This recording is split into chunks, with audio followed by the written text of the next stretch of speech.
Okay, we shall be testing the Note 9's low light performance with the variable aperture lens. Hopefully you can see it pretty well because in this little studio area, they own several office spaces. I didn't know this. See, I told John today that I've basically been watching him as long as he's been watching me because I knew of John Morrison. I watched his stuff here and there, but I was not a subscriber. And then when he gave me that real nice shout out and stuff, I was like, okay, this guy's cool. I should probably know more about him and start watching his stuff. So that's when I subscribed, and I had no idea they own like several different offices across the same building that Austin Evans works in. Several other tech YouTubers work here as well, even ones that are famous, but I don't know about them. And they're letting me stay here because up on this top area, they just have kind of a guest bed for when people come over. They just brought this iMac in there from their main studio because I filmed a video with John that they said, hey, you can edit it and upload it here. That way, you know, I don't have to take some of their cards with me, or I don't have to steal a hard drive off of them or anything like that. So instead, I just edit it tonight and then I upload it with their own equipment. That way they can keep all their equipment and saves us the hassle. But before I do that, I thought I'd show you around. So obviously there's the upper area like this. They rely on a lot of natural lighting. See, those are all windows. So in the daytime, this is a much, much brighter room. Right now, it's all being lit by these bulbs here and there that are doing a pretty good job, I guess. It's very, very low light, and he's, of course, got all the other shoes to that wall of shoes we showed earlier. That's exactly what I was wondering. It's like, where is all the rights to all of those lefts he has on the wall? This is where he keeps them, up on this guest bedroom area. He also has an electric keyboard plugged in there. They even have a purple mattress here, which is apparently a sponsor for their next video. I don't think I'm going to be opening up the purple sheets because that they're not mine, and I feel like I'm taking so much from them anyway. But why don't I show you downstairs? So this is where we did our recording for the day. So we had me and John's interview right there. He has extremely fancy lighting equipment and some of the coolest camera gear I've ever seen. These heavy duty sliders and stuff like that. Giant lifts that hold the Red or the Alexa straight up and down, and they're able to move it so they can look right flat down onto a table. And I don't know too much about Red cameras, but oh yeah, by the way, they have a whole kitchen and everything. The whole charging dock for all of these battery packs has like lights and fans going on. If you listen. It's just a giant battery pack of heat, and it's just energy, and all these batteries are being charged, and it just has to have a giant fan to literally just charge batteries. How many chargers out there for camera batteries have to have fans installed in them by default? I really love the industrial look of the office with like the tin foil and the lumber across. It's a really neat office space, and like I said, they have several of them. These chairs are great. They're comfortable and they're minimal and they're light. Speaking of lights, this is the type of setup they use to light the tech video that I recorded that John did a cameo in. He set that up entirely by himself. And I love how they just have desks with like LG ultrafine 5K monitors just sitting on them. They're not plugged into anything. It's just like, if we want to come in here, just bring a MacBook, plug it into a monitor, we can. They just have a ton of LG monitors sitting around. It's amazing. I love all these setups, but I gotta admit, my desk is bigger and you can raise it. So, step up your game, John. Jeez.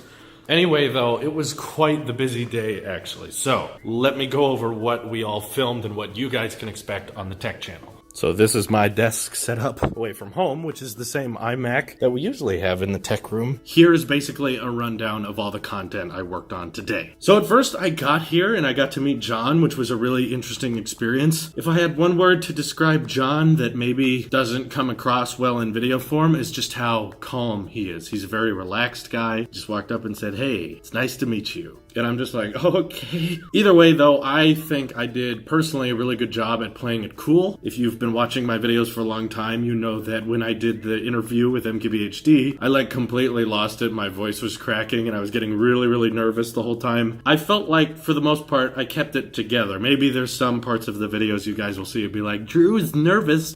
Heck yes, I'm very nervous. I'm very nervous because I've done like big YouTuber collabs before, but they've never been in person. And I'm also meeting the whole crew, and I'm getting to know everyone who's a part of the team, and I'm getting to know them better. And I'm in a place I've never been to before. before. These aren't my family. These aren't necessarily even my friends. They're my friends now that I've had dinner with them and had lunch with them and gotten to know everyone at the TLD crew a lot better. But still, I'm just in a different place interacting with people that normally you see on a screen. In fact, I've been watching John on a screen here and there for a long time, and to hear him now say Tailosive Tech, which is a word I invented when I was 7, it's just very bizarre. So forgive me if the voice jitters a little bit. But basically, he got mad at one of his production assistants, Matt, because they were arguing over what the next iPhone is going to be called. Will it be 10S? Will it be Pro? Will it be iPhone? What will it be? So John decided we should all have a roundtable discussion with me, him, Richard, a guy who helps a lot with audio and video, and the production lead, Matt. So we all sat down. They recorded it with 2 different angles, and we recorded the whole video and realized that John didn't really think it fit his channel very well. Originally, he was going to upload that onto his channel with me in it, which I was extremely grateful for. I was not expecting in this collaboration to make an appearance on his channel, but he says he's totally up for that, which exceeded my wildest expectations. But after editing it, they apparently had some problems with the audio and it didn't sound correctly. So he decided, Drew, this probably doesn't go with the flow of my channel, but if you want the video, we have it all edited. There's some weird parts in the audio, so I'm thinking about just uploading that to the tech channel and just saying like deleted video that John didn't want to post that has a couple of audio issues, but nothing terribly horrific. John holds his audio to very high standards, and I do not. So that may end up going on the Tailosive Tech channel. So that was the first thing we filmed. Then I said, hey, John, would you like to do a sit-down interview and I could ask you some questions? And he said, the Apple Watch Series 4 just leaked, and the 10 Plus just leaked, and the Apple event coverage also got released. So shouldn't you be making a news video on this? And I said, well, I'm away from my office, so I'll have to do that when I get back. And he said, just film it here. We got all the equipment for you. So that's the tech video that's been released now that you saw John Morrison appear in. He set up the camera, they set up the audio, they set up the lighting. That was all done by them. I basically just stood there and acted like I was recording a regular video, except things were very different because I had a lot of stage fright and I had microphones that were way fancier than I was used to and cameras that were worth $50,000. But I did my best to keep the video normal, just way above average. So then after that, we hung out in his office for a little while, and then he agreed to do the interview, and now it sounds like tomorrow we'll be doing a Twitch stream / podcast recording, something like that, and then I'll be heading back the next day. So I'll be back in Chico Friday night. So this is not an incredibly long trip, but man, has it been an exciting one. I was not expecting so much work to go into all this, and for John to be giving me so much of his time. I was really glad that both me and him got to have kind of one-on-one sit-down talks. Well, good morning, world. See, we've got this little kitchen area back here, so I was curious. I was like, you know, what's in all these cupboards? And then I see Hue.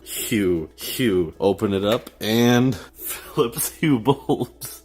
Literally hundreds of them. Probably not hundreds, but maybe. Look at all this stuff. Did they get sponsored at some point, or are they literally just able to afford those? Because I know those aren't cheap. None of the stuff here is cheap. Look at these Bose speakers up there. Nothing there, but I opened this one, and there's just 2 Bluetooth speakers back there, the assortment of stuff. Open this one, it's got 2 Amazon Echo speakers back there. Just sitting there, they're not plugged in. We've got an Alexa, the Chromecast stuff, just the craziest kitchen ever. And those red battery packs are still sitting here charging with the fans running as per usual. So cool kitchen, very techy. Come on now. So by secret, I mean you guys have seen multiple iterations of this space. So by secret, I mean you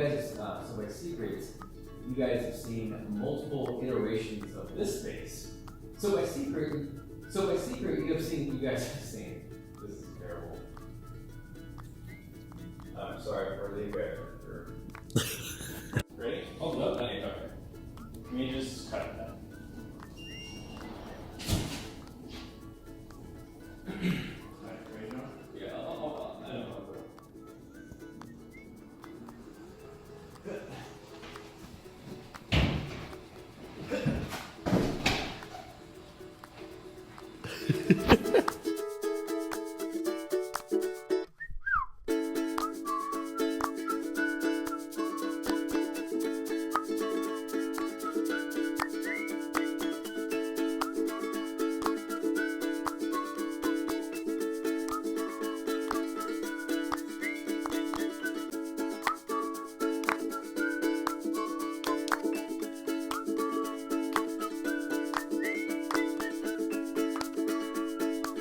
Okay, well, on the return flight now, and guess what?